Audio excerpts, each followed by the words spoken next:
내 집은 콩코드 마을에서 2km가 좀 넘게 떨어져 있는 작은 호수 옆에 자리해 있었다.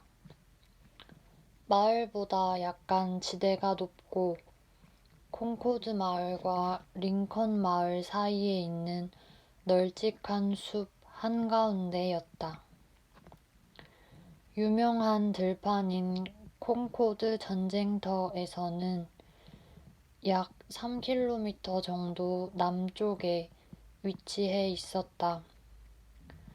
그러나 집이 숲속 너무 낮은 지대에 있었기에 800m 정도 떨어진 나머지 풍경과 마찬가지로 숲으로 둘러싸인 맞은편 호숫가가 나의 가장 먼 지평선이 되어 주었다. 첫 주에는 호수를 바라볼 때마다 그것이 마치 산비탈 높은 곳에 위치해 있어서 바닥이 다른 호수의 수면보다 훨씬 높을 것 같은 인상을 받았다. 해가 떠오르기 시작하면 호수는 밤새 입고 있던 안개 옷을 벗고 여기저기서 부드러운 잔물결이나 햇살에 반사된 잔잔한 수면이 서서히 그 모습을 드러냈다. 그동안 안개는 밤사이 열린 비밀회의를 마치고 흩어지는 유령들처럼 숲의 모든 방향으로 은밀히 사라져갔다. 이슬도 산기슭에 걸린 듯 유난히 오랫동안 나무에 매달려 있었다. 8월의 심하지 않은 비바람이 간간히 멈추는 때면 이 작은 호수가 내게 가장 소중한 이웃이었다. 그때는 바람도 호수도 완벽히 고요했지만 하늘만은 어둑어둑했다. 오후에도 저녁나절처럼 고요했고 티티새의 노랫소리만이 호숫가 여기저기에서 들려왔다. 이때가 수면이 가장 잔잔할 때다. 또한 호수 위의 맑은 공기층은 구름에 가려 어둑할 뿐 아니라 얇기도 해서 햇빛을 받아 한껏 반사된 호수 표면이 그 자체로 훨씬 더 소중한 하늘이 된다. 최근에 나무를 베어버린 근처 언덕 꼭대기에서 보면 호수의 건너편 남쪽으로 아름다운 풍광이 펼쳐진다. 굽이지며 넓게 펼쳐진 언덕 끝자락이 호수의 기슭과 맞닿아 있고 언덕 사이사이 마주보며 비탈져 내려오는 경사면은 숲이 우거진 계곡을 이루어 마치 그 사이로 계곡물이 흐를 듯이 보이지만 실제로는 아무것도 흐르지 않는다. 계속해서 그쪽으로 근처 녹음이 우거진 언덕 너머 멀리까지 바라다 보면 지평선 가까이 더 높은 산들이 푸른 빛을 띠고 서 있음을 확인할 수 있다. 발 뒤꿈치를 들고 서면 간혹 북서쪽으로 더 푸르고 더 멀리 있는 몇몇 봉우리도 볼 수 있다. 그것은 실로 천상의 조폐국에서 찍어낸 참으로 푸른 동전이라 할 만했다. 마을의 일부도 볼 수 있었다. 그러나 다른 방향으로는 심지어 그 높이에서도 나를 둘러싼 숲 너머로는 아무것도 보이지 않았다. 근처에 물이 있으면 흙이 부력을 받아 지표면에 뜨기 때문에 좋다. 아주 작은 것이라도 샘이 같이 있는 이유는 그 안을 들여다보면 대륙이 섬이라는 사실을 깨달을 수 있기 때문이다. 이는 우물이 버터를 차게 유지시킨다는 점만큼이나 중요한 기능이다. 내가 이쪽 봉우리에서 호수 건너편의 서드베리 초원을 바라보면 호수 너머의 땅은 가운데 끼어있는 이 작은 호수 때문에 고립되어 둥둥 떠있는 얇은 지표면처럼 보인다. 그러면 나는 내가 살아가는 이 땅이 단지 마른 땅에 지나지 않는다는 사실을 새삼 깨닫게 된다. 집 앞에서 바라보는 전망은 훨씬 제한돼 있었음에도 나는 혼잡하거나 갇혀있는 듯한 기분을 전혀 느끼지 않았다. 상상력을 북돋우기에 충분한 넓은 초원이 펼쳐져 있었기 때문이다. 고원지대를 따라 올라가는 맞은편 호숫가에는 낮은 떡갈나무 관목이 무성하게 자라 있었으며 고원지대는 서부의 대평원과 타타르의 광활한 초원지대까지 뻗어나가 정착하지 못하고 방황하는 모든 인간에게 넉넉한 공간이 되어 주었다. 다모다라는 가축을 먹일 더 크고 새로운 목초지가 필요할 때면 광활한 지평선을 마음껏 누리는 존재 말고는 세상 누구도 행복하지 않구나라고 이야기하기도 했다. 장소와 시간은 모두 바뀌었다. 그리하여 이제 나는 우주 속에서 나를 가장 매혹시켰던 장소와 역사상 가장 매력적이던 시간에 더욱 가까이 살게 됐다. 그곳은 천문학자들이 밤마다 관측하던 수많은 별만큼이나 속세에서 멀리 떨어져 있었다.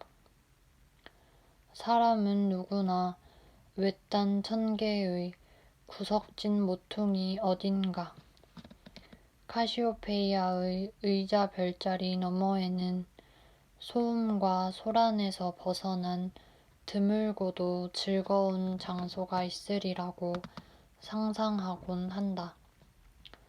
그리고 나는 내 집이야말로 천기애처럼 멀리 떨어져 있음에도 늘 새롭고 더러워지지 않은 장소에 있음을 알게 되었다. 만약 플레이아데스 성단이나 히아데스 성단, 그리고 알데바란 성이나 견우성 가까이에 정착해 살아가는 일이 같이 있다 한다면 나는 실제로 그런 곳에 살고 있었고 혹은 내가 뒤에 남겨두고 온 삶에서 그만큼이나 멀리 떨어져 있었다. 그러니 가장 가까이 사는 이웃에게도 나는 지극히 가느다란 빗줄기이자 사라질 듯 반짝이는 존재였기에 달이 뜨지 않는 칠흑 같은 밤에나 그의 눈에 보일 뿐이었다. 내가 무단으로 점유해 살고 있던 그 창조의 공간은 바로 그런 곳이었다. 한 목동이 살고 있었다네. 그의 생각은 참으로 드높았지. 풀어놓은 양떼가 시간마다 그를 먹이던 저 산만큼이나 높았다네. 한데 양떼가 늘 목동의 생각보다 더 높은 목초지를 찾아 위로만 무리지어 올라갔다면 목동의 삶은 어떠했을까? 매일 아침은 내 삶을 자연과 마찬가지로 소박하게 꾸려가라는, 아니 감히 말하자면 순수하게 유지해 가라는 흥겨운 초대장이었다. 나는 그리스 사람들만큼이나 여명의 여신 오로라를 진심으로 숭배해왔다. 따라서 아침 일찍 일어나 호수에서 목욕을 했다. 그것은 하나의 종교의식이기도 했으며 내가 했던 최고의 행위이기도 했다. 전하는 바에 따르면 중국 탕왕의 욕조에는 매일 그대 자신을 완전히 새롭게 하라, 날마다 되풀이하고 영원히 그리하라 라는 글귀가 적혀 있다고 하는데 나는 이 말의 취지를 이해할 수 있다. 아침은 영웅의 시대를 다시 불러온다. 이른 새벽에 문과 창문을 열어놓고 앉아 있노라면 내 눈에는 보이지도 않고 상상할 수도 없는 모습으로 집안을 이리저리 날아다니는 모기 한 마리의 가녀린 윙윙 소리를 들을 수 있다. 그런데 그 소리는 예로부터 명성을 노래했던 나팔 소리만큼이나 내게 큰 감명을 주었다. 그것은 호머의 진혼곡에 비길만 했다. 그 자체로 분노와 방랑을 노래하며 공중에 떠다니는 일리아드와 오디세이 같은 서사시였다. 그 소리에는 광대무변한 무언가가 있었다. 금지당할 때까지 영원히 지속될 세상의 활력과 번신력을 알리고자 부단히 애쓰는 소리였다. 하루 중 가장 의미 있는 시간인 아침나절은 깨어나는 시간이기도 하다. 그때가 가장 정신이 맑지 않은가. 심지어 그때는 밤낮 없이 잠만 자는 우리 몸의 어떤 부분도 좋기 1시간은 깨어있게 된다. 만약 우리가 하인이 흔들어 깨워야 일어나는 것이 아니라 자신의 능력으로 깨어난다면, 또는 공장의 종소리가 아닌 물결치듯 전해오는 천상의 음악과 대기를 가득 메운 향기를 동반한 새롭게 얻은 힘과 안으로부터 퍼져나오는 열망에 의해 깨어난다면 그날 우리의 삶은 전날보다 훨씬 고귀해진다. 그럼으로써 어둠도 그 열매를 맺고 빛만큼이나 가치 있음을 스스로 증명할 수 있게 된다. 오늘이라는 시간 속에는 어제 내가 더럽히지 않은 더 이르고 더 신성한 여명의 시간이 있다. 그 사실을 믿지 못하는 이는 삶에 절망하여 어두운 내리막길로 걸어가는 사람이다. 감각적인 삶을 일부나마 중단하면 영혼뿐 아니라 신체 기관까지 매일 활력을 되찾게 되어 그의 뛰어난 능력은 다시 한번 숭고한 삶을 살아가려 애쓰기 시작한다. 확실히 모든 기념할 만한 사건은 아침 시간과 아침의 대기 속에서 생겨난다. 인도에서 가장 오래된 베다의 경전에서도 모든 지혜는 아침과 함께 깨어난다 라고 하지 않은가.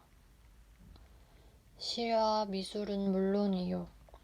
가장 아름답고 기억할 만한 인간의 행위도 바로 그 아침 시간에 시작된다.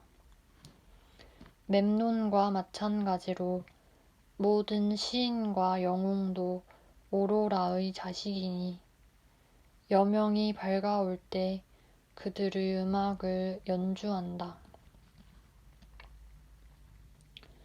태양과 보조를 맞추어 탄력 있고 활기 넘치는 사고를 하는 이에게 하루는 늘 아침이나 마찬가지다. 시계가 몇 시를 가리키고 다른 사람이 어떤 태도로 어떻게 일하는가는 그와 아무 상관이 없다.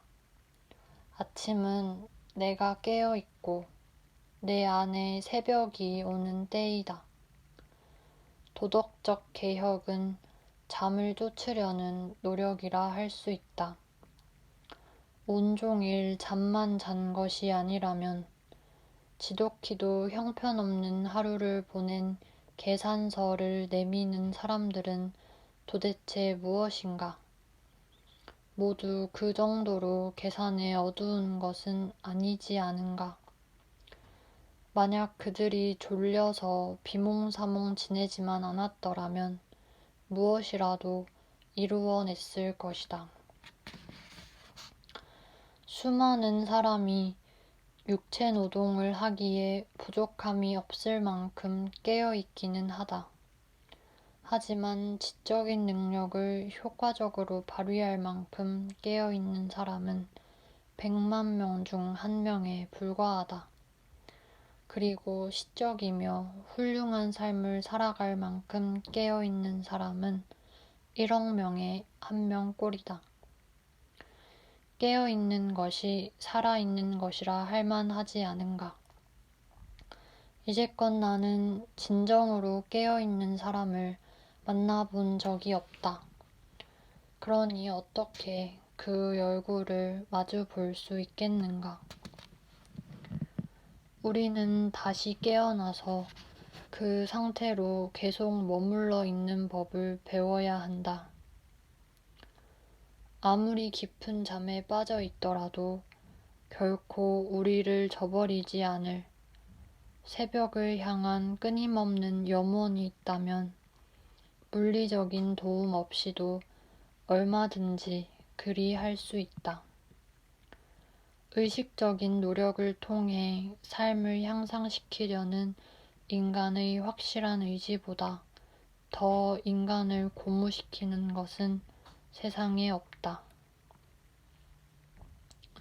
특별한 그림을 그리거나 동상을 조각해 어떤 대상을 아름답게 만들 수 있다는 것은 대단한 일이다. 하지만 그보다 더욱 영광스러운 일은 그것을 감상할 분위기와 매체를 조각하고 색칠하는 일이다.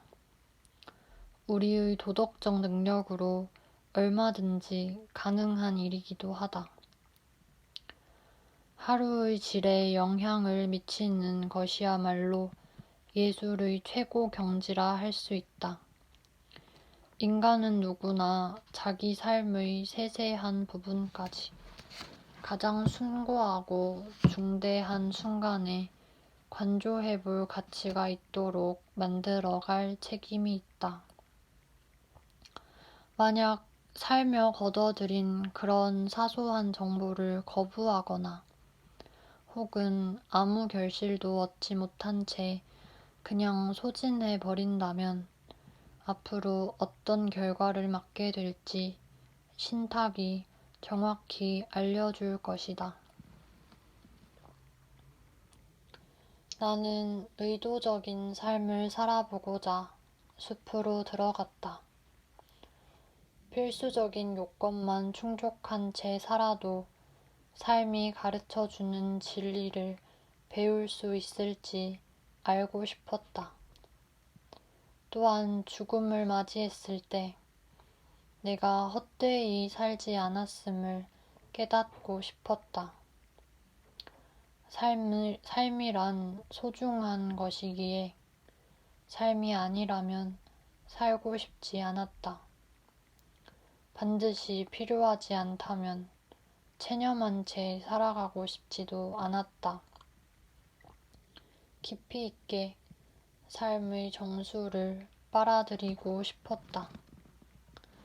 삶이 아닌 것은 모두 파괴해버리고 강인하게 스파르타인처럼 살아가길 바랐다. 낫을 크게 휘둘러서 풀을 바싹 베어내어 삶을 구석으로 몰아가 가장 기본적인 조건으로 압축해버린 다음 삶이 천박한 것으로 판명된다면 그 천박함을 전부 속속들이 알아내어 세상에 알리고 싶었다. 또는 반대로 삶이 숭고한 것이라면 경험을 통해 그것을 알아내어 다음번 여정에서 그 참모습을 전할 수 있기를 바랐다. 내가 보기에 인간은 삶이 악마의 것인지 신의 것인지에 관해 이상하리만치 확신을 못한다. 그래서일까? 사람이 지상에 살아가는 주된 목적이 신에게 영광을 돌리고 신을 영원히 찬미하는 것이라고 다소 급하게 결론을 내린다. 우리는 여전히 개미처럼 하찮은 삶을 살아간다. 우화에서는 우리가 오래전에 인간으로 변했다고 말하고 있음에도 그렇다. 우리는 학과 싸우는 소인족이나 다름없다. 실수로 실수를 덮고 누더기로 누더기를 가리려 한다. 이 경우 우리가 가진 최고의 미덕은 쓸데없이 불쌍해 보인다는 것이다. 또한 우리는 사소한 일로 삶을 낭비한다. 정직한 사람은 10손가락 넘게 헤아릴 만한 것이 거의 없다. 그래도 행여 손가락이 모자란다면 발가락을 쓰면 될 테고 남는 것은 하나로 묶어버리면 된다. 간소하게, 간소하게, 간소하게 살라. 부디 바라건대 할 일을 100가지 1000가지로 늘리지 말고 2-3개로 줄이자. 100만 대신 6가지만 세고 계산은 엄지손톱 위에 적어두자. 이 문명의 삶이라는 험난한 바다 한가운데서 살아나려면 인간은 먹구름과 폭풍, 유사 등 수많은 사항을 고려해야 한다. 따라서 배와 함께 침몰해 아예 항구 근처에는 가보지도 못하는 상황이 생기지 않게 하려거든 추측항법, 즉 천체 관측의 도움 없이 배나 항공기의 위치를 결정하는 항법으로 배의 노선, 속도에서 추정할 수 있는 거리, 출발점 등의 기록으로 결정한다. 이 추측항법으로 살아가야만 한다. 따라서 뛰어난 계산가가 아니라면 성공할 수 없다.